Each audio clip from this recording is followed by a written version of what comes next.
ठीक है बच्चों, तो आज हम रिफ्रैक्शन ऑफ लाइट पढ़ेंगे। जैसे कि मैंने पहले ही बताया था आप लोगों को कि रिफ्रैक्शन ऑफ लाइट जो है, जब भी लाइट किसी ट्रांसपेरेंट मीडियम पे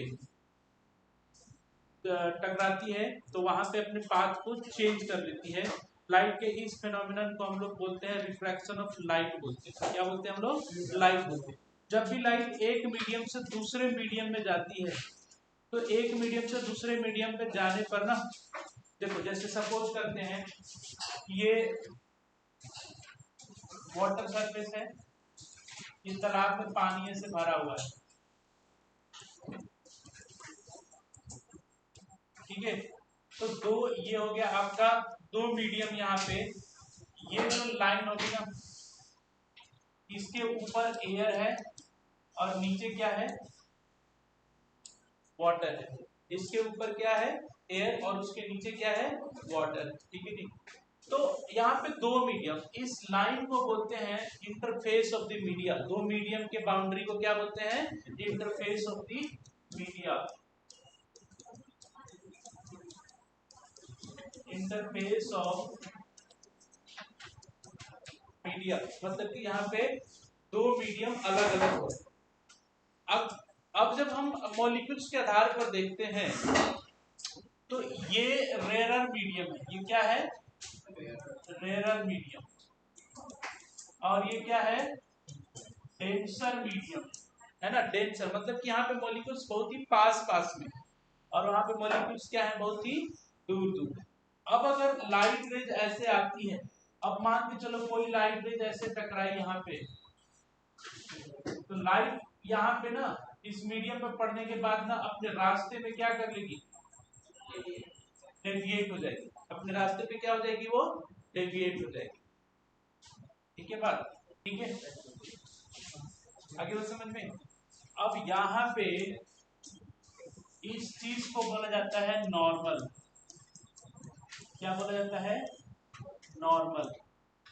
इसको हम लोग बोलेंगे angle of incidence, angle of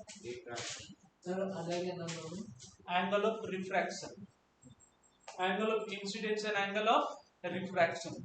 तो लाइट जब एक मीडियम से दूसरे मीडियम में जाती है तो उसके पाथ में जो चेंज आता है, तो लाइट के इस फिनोमिनन को हम लोग क्या बोलते हैं? रिफ्रैक्शन ऑफ लाइट बोलते हैं। क्या बोलते हैं इसको हम लोग? रिफ्रैक्शन ऑफ लाइट बोलते हैं। ठीक है जी, समझ में आ गया बात सबको?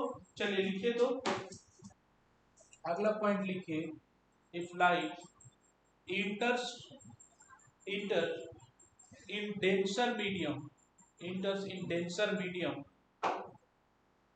from rarer medium, then it will bend towards the normal.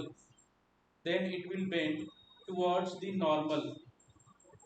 दूसरा point, when light enters into the rarer medium from denser medium, then it will goes away from the normal.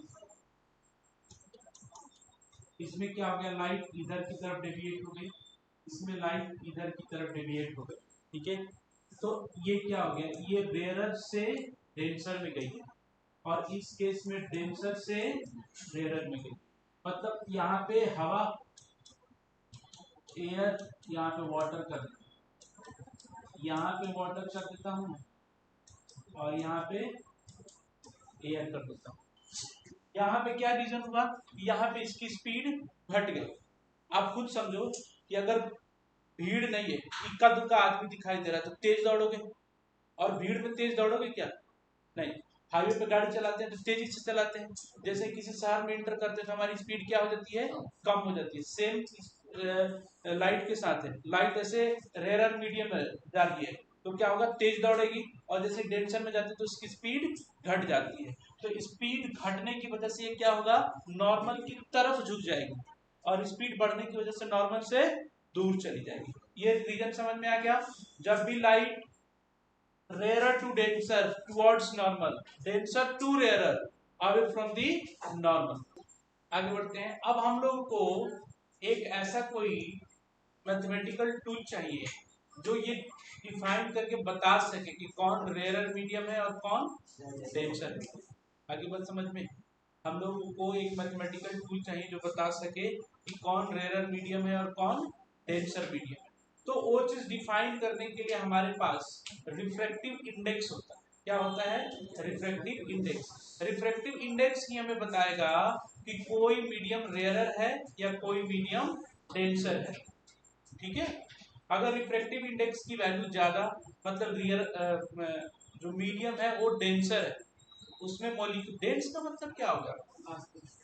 अभी यहाँ पे 5 बच्चे बैठे होते तो रेयरर बोलते हैं, 10 बच्चे बैठ जाएंगे तो क्या होगा? डेंसर मीडियम होगा। कल को 20 बच्चे आ जाएंगे और ज्यादा डेंसर हो जाएगा। ठीक है जी? तो डेंसर का मतलब कि number of molecules in unit volume वो बढ़ते जाते हैं, तो उसको हम लोग क्या बोलेंगे? डेंस बोलते हैं। ठीक है?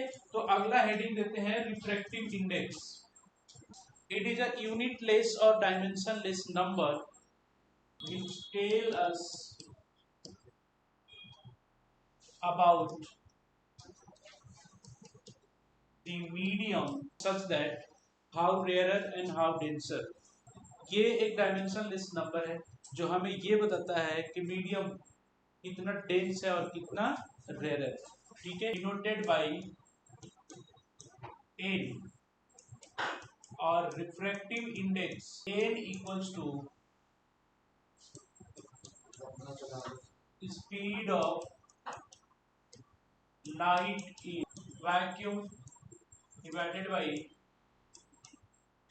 speed of light in medium c divided by v। n equals to c by v, जहां पे c की value 3 into 10⁸ metre per second होता है और v जो है speed of light in given medium. अब यहाँ पे अगर एक चीज हम देखें, n equals to c by v या फिर v equals to c divided by a, तो यहाँ से speed of light any given medium ये वाला फॉर्मूला भी निकल करके आया। ये क्या है? मिलेगा। फॉर एग्जाम्पल, अगर मुझे वाटर में लाइट की स्पीड निकालनी है, ठीक है, वाटर में लाइट की स्पीड निकालनी है, जैसे मान के चलिए कि हम यहाँ पे एक एग्जांपल के लिए find speed of light in water. ठीक है? If refractive index of water is 1.3, तो D equals to C divided by NW, मतलब NW मतलब वाटर में रिफ्रैक्टिव इंडेक्स, तो 3 into 10⁸ metre per second 1.33 V की वैल्यू आ जाएगी। तो ये वाटर में लाइट की स्पीड होगी, क्या होगी? 3 into 10⁸ metre per second divided by 1.33, ये इसका क्या होगा? आंसर होगा। अब ध्यान से देखिए, बात समझते हैं कि अब देखते हैं कि हमारे पास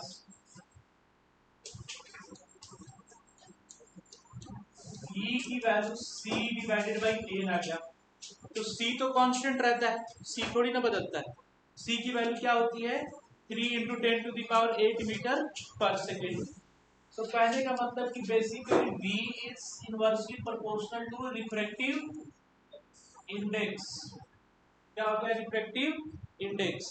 कहने का मतलब कि अगर रिफ्रैक्टिव इंडेक्स की वैल्यू बढ़ेगी तो बी की वैल्यू घट जाएगी। क्या हो जाएगी? बी की वैल्यू घट जाएगी। और अगर रिफ्रैक्टिव इंडेक्स की वैल्यू घटती है तो बी की वैल्यू बढ़ जाएगी। मतलब कि रिफ्रैक्टिव इंडेक्स किसी मीडियम का बढ़ता है। ठीक है? और दूसरी बात ये समझ लीजिए कि अगर मान के चलिए N1 कम है N2 से, N2 दो मीडियम है, ध्यान से देखिए, दो मीडियम है यहाँ, फर्स्ट मीडियम, ये क्या हो गया सेकंड मीडियम। ध्यान से देखो बच्चों, सेकंड मीडियम कोई सा भी हो सकता है, किसी भी चीज का कॉम्बिनेशन हो सकता है। अब ध्यान से देखिए तो इसका रिफ्रैक्टिव इंडेक्स n2 है, इसका रिफ्रैक्टिव इंडेक्स क्या है n1 है। n2 n1 से ज्यादा है, तो इसमें डेंसर कौन होगा और रेयरर कौन होगा? ये क्या होगा डेंसर होगा, और ये क्या होगा जिसकी रिफ्रैक्टिव इंडेक्स कम उसको क्या बोलेंगे रेयरर बोलेंगे, और जिसका रिफ्रैक्टिव इंडेक्स ज्यादा उसको क्या बोलेंगे हम लोग डेंसर बोलेंगे। आगे बात समझ में? ठीक है जी। हाँ, रिफ्रैक्टिव इंडेक्स की वैल्यू हमेशा दी रहेगी, उसे हमें कैलकुलेट नहीं करना है। आगे बात समझ में? तो ये ध्यान रखेंगे, ठीक है ना। चलिए कर लीजिए, फिर आगे बढ़ेंगे। चलिए एक और क्वेश्चन करते हैं रिफ्रैक्टिव इंडेक्स के ऊपर। रिफ्रैक्टिव इंडेक्स का अब देखो, रिफ्रैक्टिव इंडेक्स का एक और डेफिनेशन हो सकता है, तो ठीक है लिख लीजिए यहाँ पे। Refractive index can also be defined as it is the ratio of speed of light in vacuum, speed of light in any given medium n equals to c by d। तो आपको जो डेफिनेशन अच्छा लगे वो याद रखना, c by d। समझ में आ गया बात? रिफ्रैक्टिव इंडेक्स क्या है? तो लाइट की स्पीड c और किसी दिए हुए मीडियम में v का क्या है वो रेशियो। आगे बात समझ में? इसी को क्या बोलते हैं हम लोग speed of light, refractive index बोलते हैं। How much time will the light take cross 2 millimeter thick glass if refractive index of a glass is 3/2।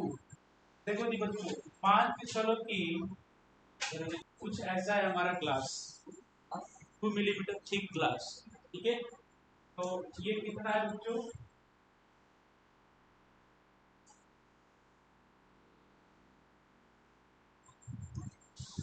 2 millimetre thick glass, ठीक है। अब इसके ऊपर लाइट पड़ रही है,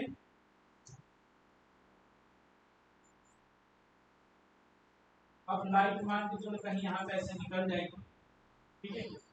तो इसको क्रॉस करने में जो टाइम लगा ना वही आपको बताना है।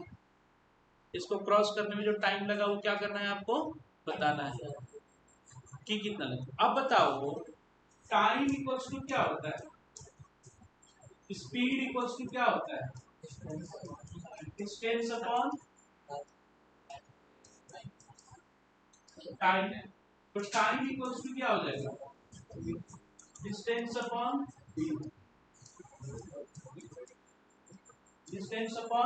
स्पीड हो जाएगा। क्या हो जाएगा डिस्टेंस अपॉन स्पीड। अपने को स्पीड तो निकालना पड़ेगा, ठीक है। Speed equals to speed of light in glass equals to c divided by refractive index of glass. बोलो सही बोल रहा हूँ क्या? यही तो अभी अभी लिखवाया ना मैंने, c divided by refractive index of glass. तो ठीक है, c डिवाइडेड बाई 3/2, तो 2c बाई 3 हो जाएगा। क्या हो जाएगा ये 2c बाई 3 हो जाएगा। क्या हो जाएगा बच्चों 2c बाई 3 हो गया। आ गया। अब टाइम निकाल लेते हैं। टाइम इक्वल्स टू डिस्टेंस कितना दिया है 2 millimetre divided by 2c by 3, तो 2 into 10 to the power minus 3 into 3 divided by 2 into c की value 3 into 10 to the power 8 metre रख देते हैं, ठीक है। अब देखिए यहाँ पे ये 3 और ये 3 कैंसल आउट हो गया, 2 और 2 भी कैंसल आउट हो गया। बचा क्या आपके पास 10 to the power minus 3 into 10 to the power minus 8 10 to the power minus 11 second, मतलब इतने सेकेंड में क्या हो जाएगा, वो इस थिक ग्लास स्लैब को क्या कर जाएगा, वो क्रॉस कर जाएगा। आगे बात समझ में, क्वेश्चन समझ में आया क्या है जी? चलिए कर लीजिए इसको। 1/2 मिलीमीटर को हमने इसमें लिख दिया, क्यों? क्योंकि 2 मिलीमीटर इक्वल्स टू मीटर में हमें करना पड़ेगा ना उसको। नेक्स्ट क्वेश्चन लिखो, how much time will light rays take cross 6 millimeter thick glass if refractive index of a glass is 1/2? Glass की रिफ्रैक्टिव इंडेक्स अगर 1/2 है तो बताइए कि कितना टाइम लेगी वो क्रॉस करने में। Speed of light in glass C divided by Ri of glass, तो C divided by 1/1 C हो जाएगा। Speed equals to V equals to distance upon time.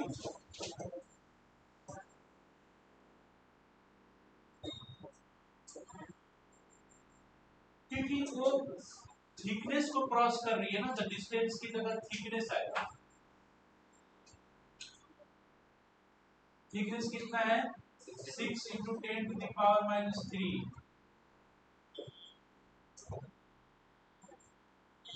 Divided by speed कितना है? 2c, तो 6 into 10 to the power minus 3 into 10 to the power 8,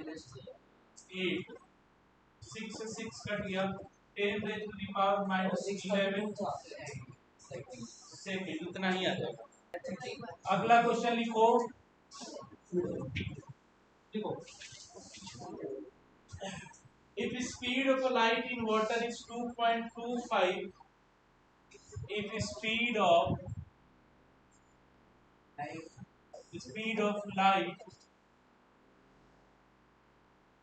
in water is 2.25 into 10 to the power 8 meter per second,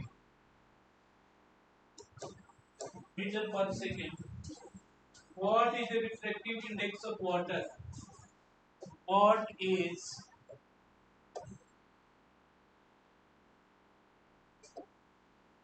refractive index water की refractive index कितनी होगी? तो refractive index का formula भी बताइए क्या होता है? n equals to c by d। तो n equals to c divided by v। c की वैल्यू तो फिक्स होती है, d दे रखा है,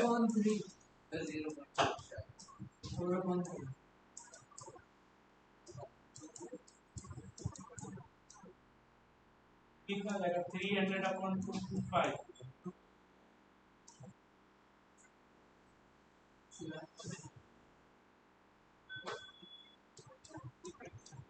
4/3 1.33 आ जाएगा, 1.33। ठीक है, तीन ऐसे मीडियम बनाया, तीन ऐसे सिचुएशन दे रखी है,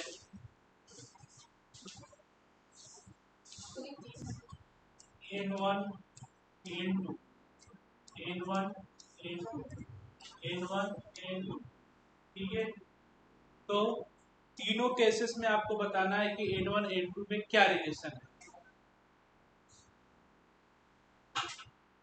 state the relation between n1 and n2 in all three cases. इसमें n1 n2 के बीच में आप रिलेशन बता दीजिए। तो देखो, इस केस में अपने क्या होते हैं, नॉर्मल से दूर जा रहा है ना, मतलब कि n1 जो है रेयर N1 डेंसर है ना, N1 क्या है, तो फर्स्ट केस में ठीक है N1 क्या है, डेंसर, तो N1 ज्यादा होगा N2 से, इस केस में क्या होगा, N1 कम होगा N2 से, इसमें कोई डेविएशन नहीं है, तो N1 इक्वल्स टू N2 आ जाएगा। आई बात समझ में, आगे बात समझ में, इसका रीजन लिख लोगे ना, in this case it travel from denser to rarer, that's why it goes away from the normal. Since it went towards the normal, it means rarer to denser. Since there is no change in its original and final incident and refracted rays, hence refractive index must be same. Refractive index same है, इसका मतलब ये नहीं कि medium भी same है, medium अलग अलग हो सकते हैं।